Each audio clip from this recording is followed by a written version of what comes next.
We are closer now than ever before to economic Armageddon. Should you buy gold and silver to prepare for such an event? I enthusiastically say yes, you should, with some caveats as we explore.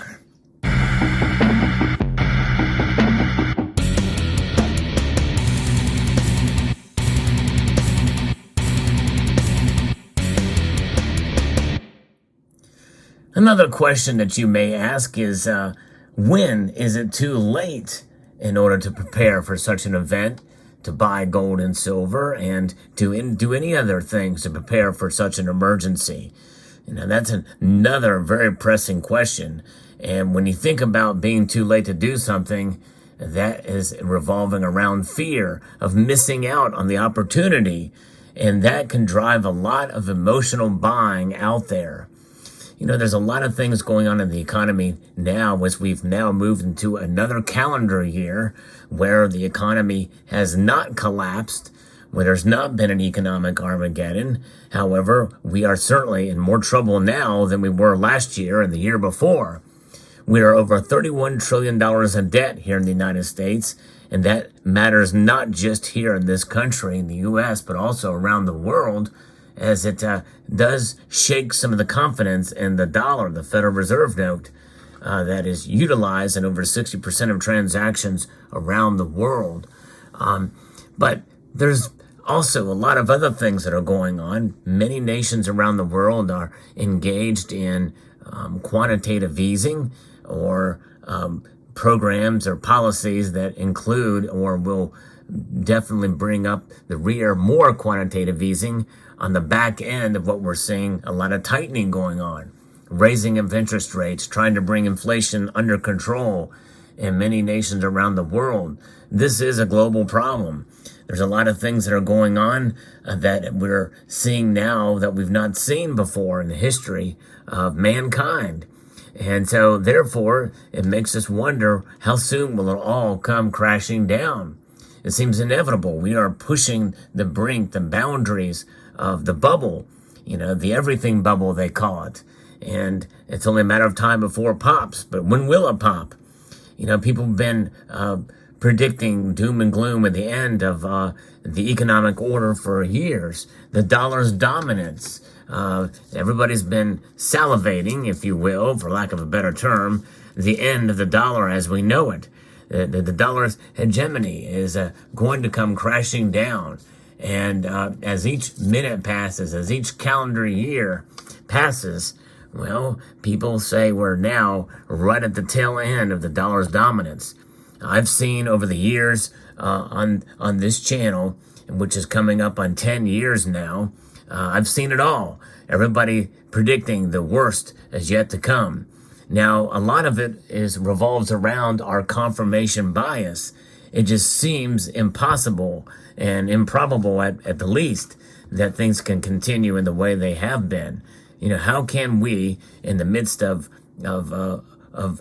absolute extreme spending by our governments and just pushing us to the boundaries, to the edge, that the dollar can survive, that the economy can survive with tax hikes, with all this federal spending?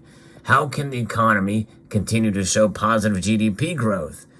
There's answers to all those questions, and the answers lie in the details of nuance to see exactly how these numbers are contrived or how they are calculated and where is the contributions to the economy. A lot of it can come from the federal government itself to prop it up, but that can only last for so long until they run out of other people's money. And that is really essentially what's going on, because we are in an experiment of socialism right now in this country.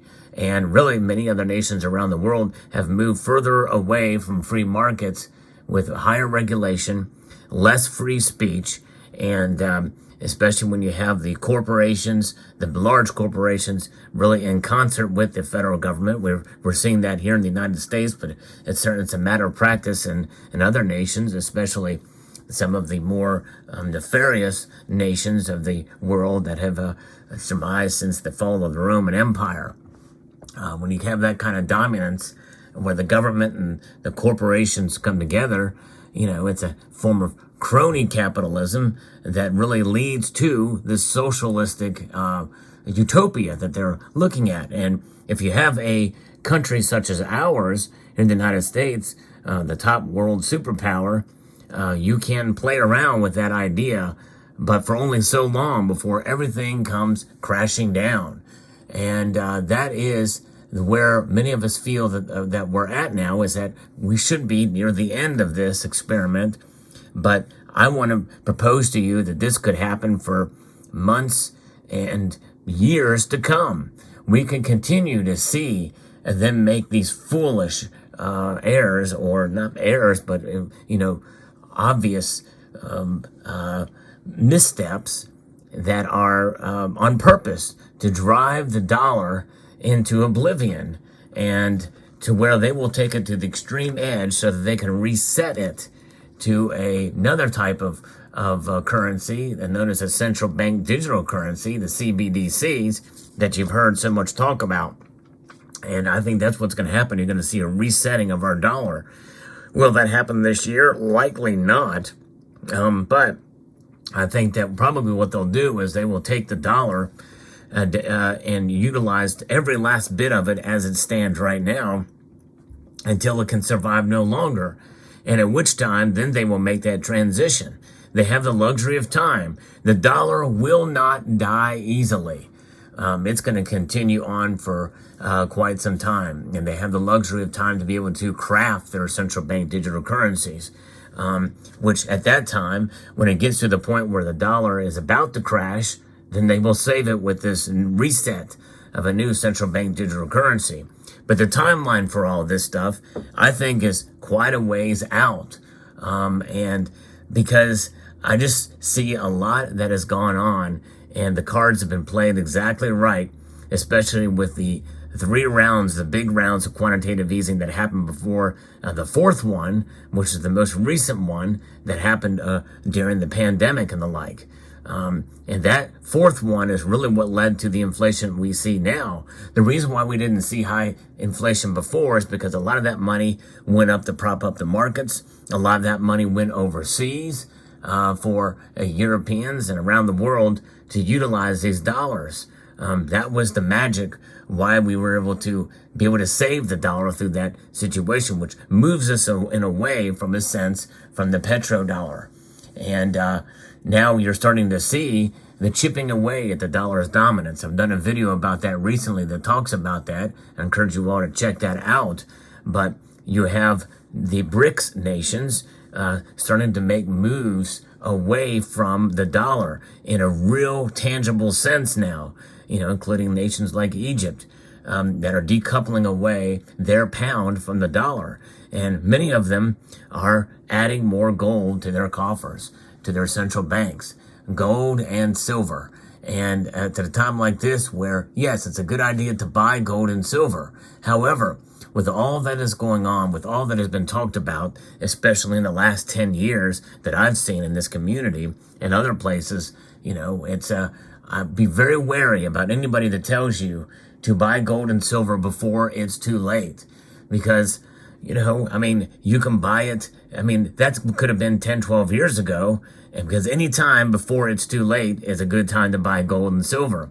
In other words, just buy in a calm manner and a calculated manner, keeping in mind your budgetary constraints and being fiscally responsible, to use sound judgment to buy sound money. Let that sink in, folks, because that's really the key, and the message that I want to send in this video is to use sound judgment to buy and purchase and convert it into sound money. And that's really the bottom line, because every ounce, every tenth of an ounce that you buy of these metals is taking you further in the direction of financial and fiscal freedom from the dollar's hegemony, but also the dollar's loss in value. Because though the dollar is indeed the most recognized currency in the world, it is utilized for transactions around the world, and think about it too. Think about it in a local sense. every single person in the United States, when they see a dollar laying on the side of the road, they'll pick it up, or a $20 bill, what have you. Maybe they won't pick up a dollar, but hey, you never know. My guess is they probably would. And when it's all said and done, anything that you see that's free, it has value. You're going to utilize it. You're going to transact in it. You get paid in these dollars.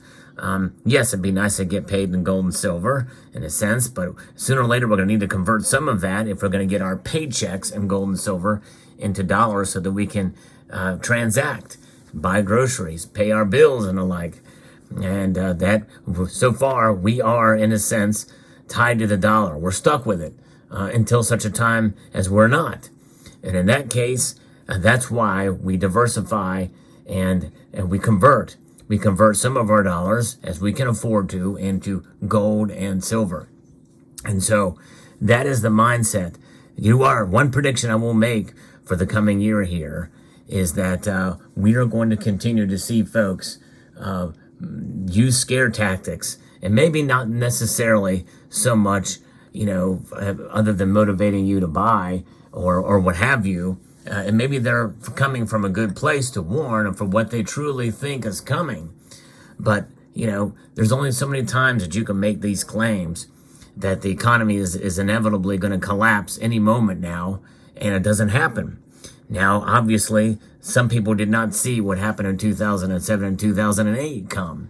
But that was a shocker. That was a huge surprise for a lot of people. Others saw it. Others made a prediction that it could happen and will happen. And they were right.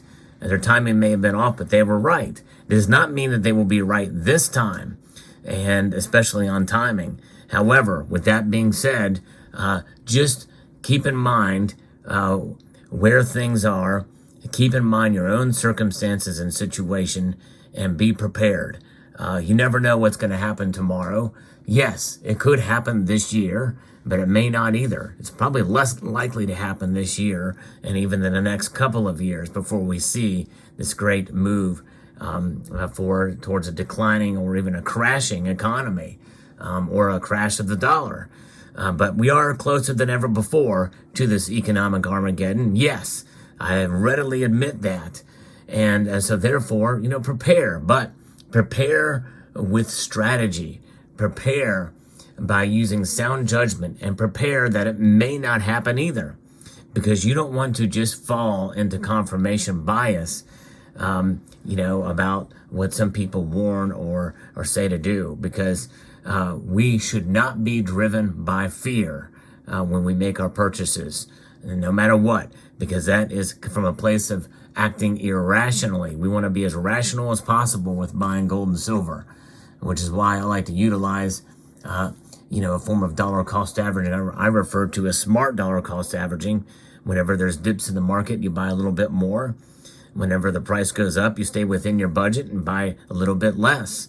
But nonetheless, there's that. And also, you have to keep in mind, if there is something similar or maybe even worse than we saw in 2007 and 2008, and there's an even greater recession, be prepared for lower gold and silver prices, much as we saw back then.